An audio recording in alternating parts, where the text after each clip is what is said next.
In a world that's just obsessed with metrics, deadlines, and deliverables, a book like Creativity, Inc. really stands out. It feels like a quiet rebellion. And look, this isn't just a book about how classics like, Toy Story, Finding Nemo, and Up came to life. Nope. Ed Catmull, the co-founder of Pixar Animation Studios, offers something so much deeper. He's offering us a creative manifesto. It's a whole philosophy of leadership that's rooted in humility, in trust, and the profound courage it takes to just embrace uncertainty. So where did all this start? Well, Catmull's journey begins with a childhood fascination with Disney and this dream to make the first ever computer-animated film. Now, you have to remember, back in the 1960s, that dream seemed absolutely impossible.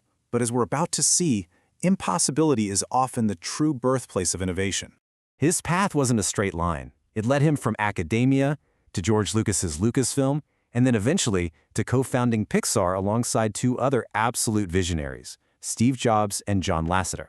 And then came 1995.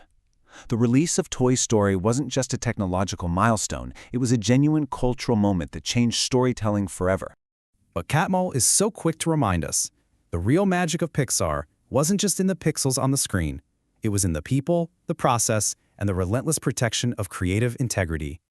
Now this is where it gets really interesting. It's how Catmull frames the challenges. The subtitle of his book is like a quiet warning. He says the forces that stand in the way of inspiration aren't these big, dramatic villains. They're subtle, they're insidious, and a lot of the time they're self-inflictive. He talks about the fear of failure, the kind that just completely stifles experimentation. He points to success-induced complacency, which breeds rigidity and just kills the hunger for what's next. Then there's hierarchical silence, where great ideas die simply because people are afraid to speak up to the boss. And finally, there's process worship, where following the rules becomes more important than actually achieving the goal. You see, Catmull's brilliance lies in his ability to name these forces and then design entire systems to counteract them. And this is the crucial point. He doesn't offer you a simple formula. He offers you a mindset. So, how'd they do it?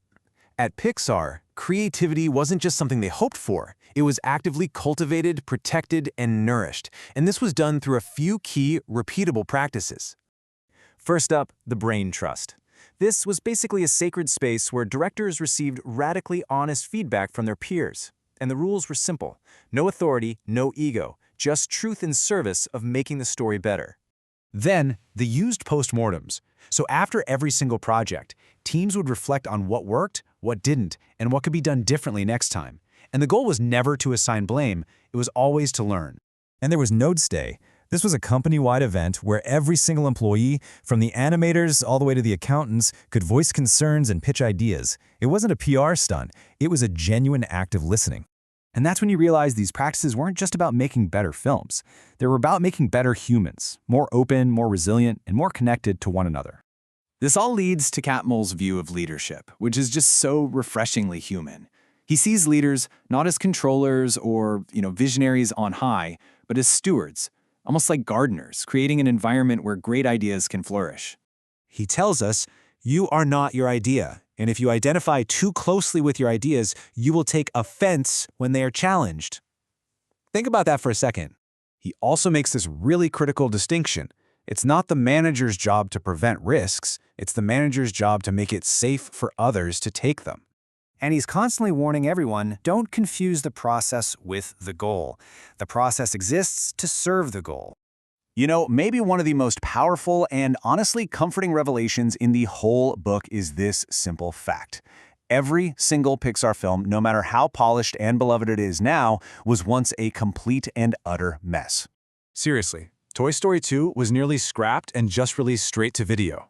Up went through countless rewrites that went absolutely nowhere. And Inside Out was so emotionally complex that the team almost gave up on cracking it. This reveals the central paradox of creativity, doesn't it? It only looks like effortless magic because the struggle is hidden from view.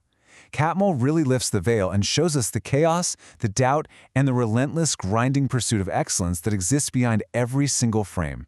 So the timeless wisdom we can take away is pretty clear. First, protect the process. Creativity is fragile. It needs space, time, and trust. Second, you have to embrace failure. Mistakes aren't the enemy. Catmull argues they're actually the path forward. Third, Prioritize people over ideas. A healthy culture will always birth great ideas, while a toxic one will kill them every time. And finally, stay humble. Success is a poor teacher.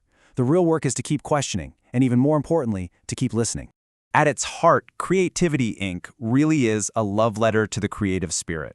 It's a call to leaders to be brave enough to nurture originality, humble enough to admit mistakes, and wise enough to know that the greatest threat to creativity is, and always will be, the illusion of certainty. Look, Catmull doesn't claim to have all the answers, but what he offers is something far rarer and much more valuable. A way of thinking, a way of being, and a way of leading that truly honors the messy, magical, and deeply human nature of creation.